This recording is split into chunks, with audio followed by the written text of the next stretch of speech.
या सबसे बड़ी कोई धन दौलत के तो आप बच्चे ही हैं।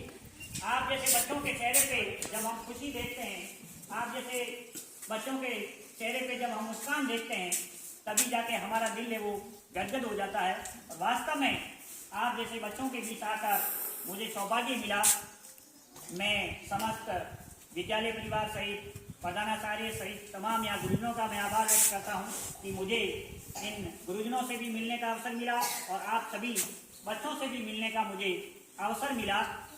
मैं करीबन पिछले 2 से 3 साल, कोरोना काल से थोड़ा साल भर पहले और 2 साल तो कोरोना काल में अपना पूरा जो शिक्षा व्यवस्था थी वो पूरी शर्मा गई थी। विद्यालय नहीं लगे और हम कोई कार्यक्रम नहीं कर सके। फिर भी हमारा औसतन 4 साल के अंदर मैं करीबन 500 से ज़्यादा विद्यालयों में गया हूँ, जिसमें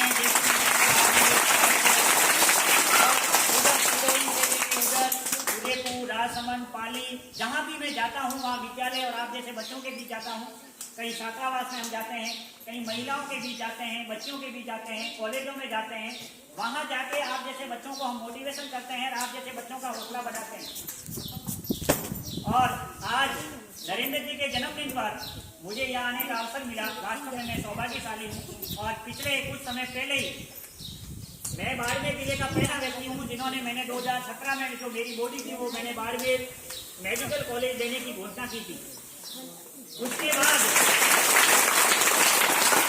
यहाँ के युवाओं ने प्रभावित होकर अभी तक बाड़मेर मेडिकल कॉलेज को 15 लोगों ने बॉडी डोनेट देने की घोषणा कर चुके हैं और 2 बॉडी है वो मेडिकल कॉलेज बाड़मेर को मिल चुकी है।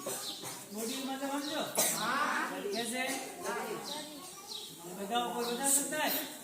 बॉडी डोनेट करना है भाई।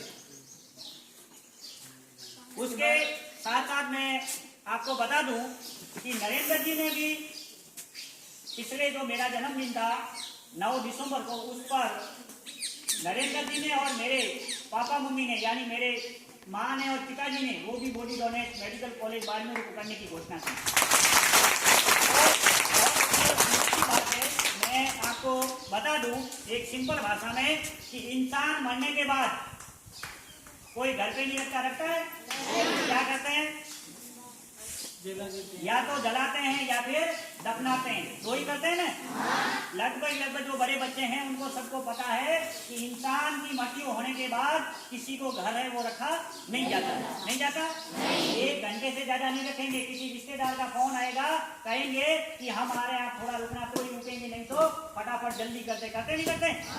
और आपके सामने देखते देखते कितनी लोग है वो दुनिया में चले गए और थोड़े दिनों के बाद है वो भूल जाते हैं।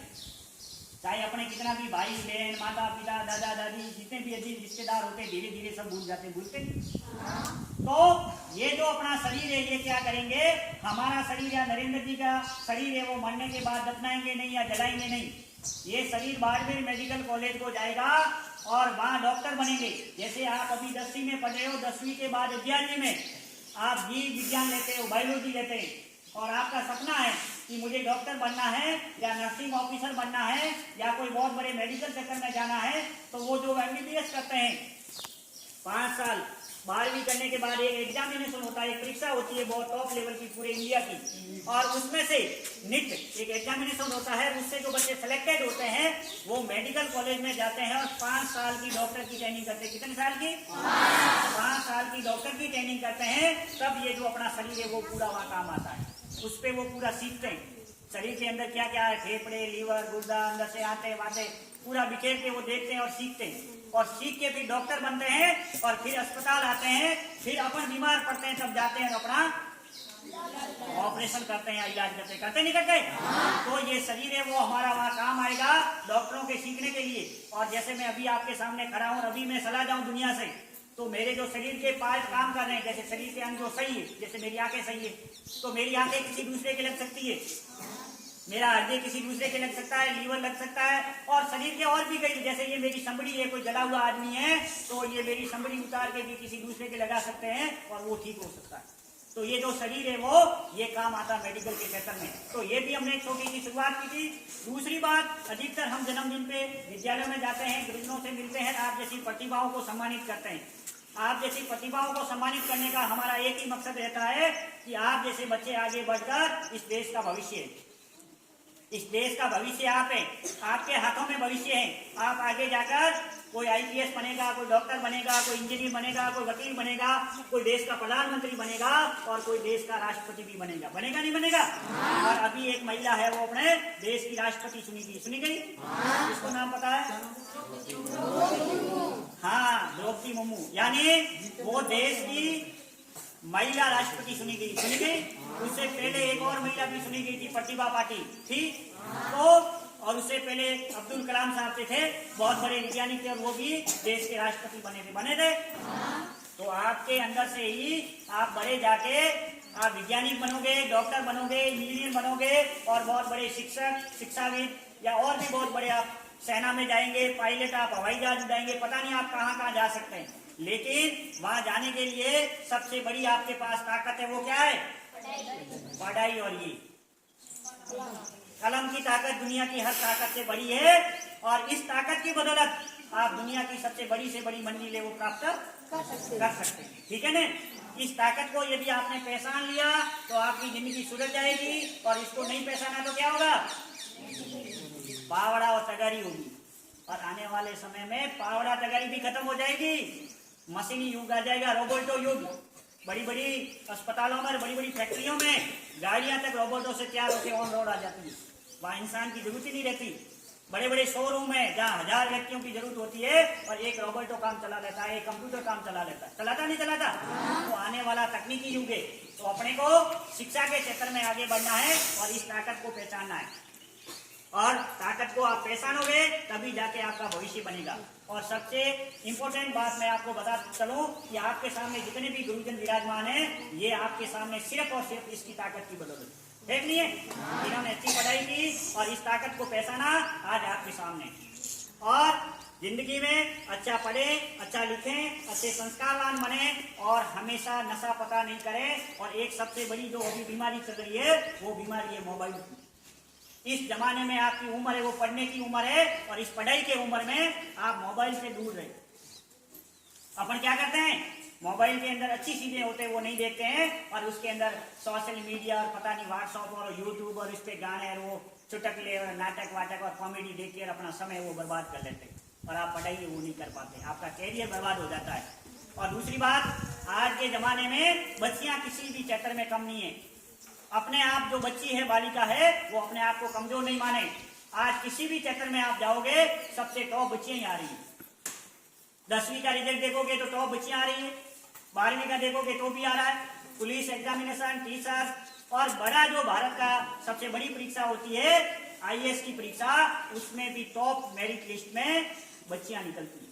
अभी जो पिछला आईएएस का रिजल्ट घोषित हुआ था, जो भारत का सबसे टॉप रिजल्ट होता है, उसमें कलेक्टर बनते हैं, उसमें भी टॉप महिलाएं आई।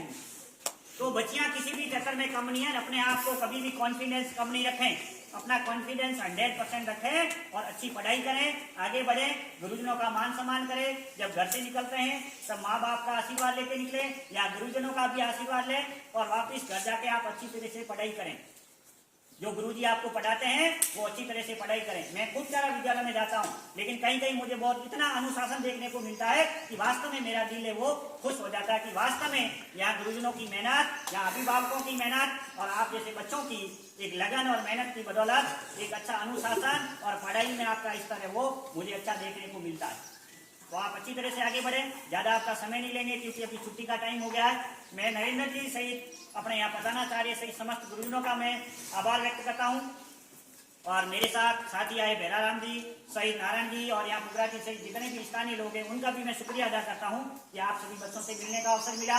दूसरी बात, एक हम एनजीओ चलाते हैं गरीब बच्चों के लिए। जैसे ऐसे कोई बच्चा हो जो अपनी कॉपी किताब नहीं खरीद पाता है या कोई विद्यालय की फीस नहीं भर पाता है या उनकी आर्थिक स्थिति कमजोर है, तो उन बच्चों के लिए हम थोड़ा सहयोग करते हैं, उसको किताबें हम खरीद देते हैं। ऐसे यदि कोई बच्चे, अभी सर ने बताया था मुझे कि यहाँ कुछ बच्चे हैं वो कमजोर वर्ग से हैं या उनके पिताजी या माँ बाप नहीं है, तो मैं सर से निवेदन करूंगा, उधर नरेंद्र जी से निवेदन करूंगा कि यदि ऐसे कोई बच्चे हैं जिनके दुनिया में माँ बाप नहीं है या उनकी आर्थिक स्थिति कमजोर है, तो उनके लिए पाठ्य सामग्री सहित जितना भी हमारे से होगा हम उनका मनोबल बढ़ाएंगे और उसका सहयोग करेंगे।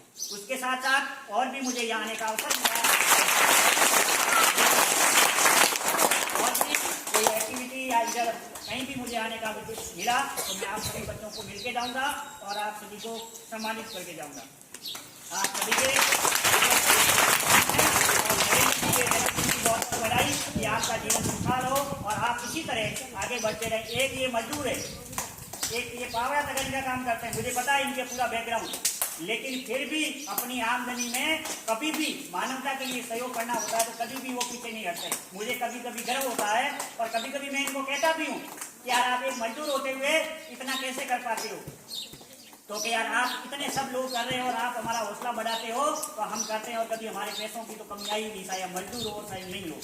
तो इतना हौसला रखना मानवता के प्रति सबसे बड़ी उपलब्धि है। पैसे तो खूब सारे लोगों के पास होते हैं, लेकिन एक रुपया भी ऐसे काम में नहीं देते हैं। शाम को कोई शराब पीना हो तो पी लेते हैं, गुटखा खा लेते हैं, और कोई गलत काम करना है तो कर लेते हैं, लेकिन अच्छे काम के लिए, मानवता के लिए या शिक्षा के लिए नहीं लगाते। कई बार मैं इनसे भी निवेदन करता हूँ, हमारी टीम से कोई इमरजेंसी आपातकाल होती है तो भी रातों रात जाके ब्लेड दे देते हैं, किसी को ब्लेड दे देते हैं कि यार चलो हमारा खून क्या काम था, किसी की जान बचती हो, ठीक है ना। तो आप अच्छे इंसान बने, जागरूक बने, आगे बढ़े और अपने माँ बाप का, गुरुजनों का नाम रोशन करें। इसी के साथ आप सभी का बहुत बहुत आभार, धन्यवाद।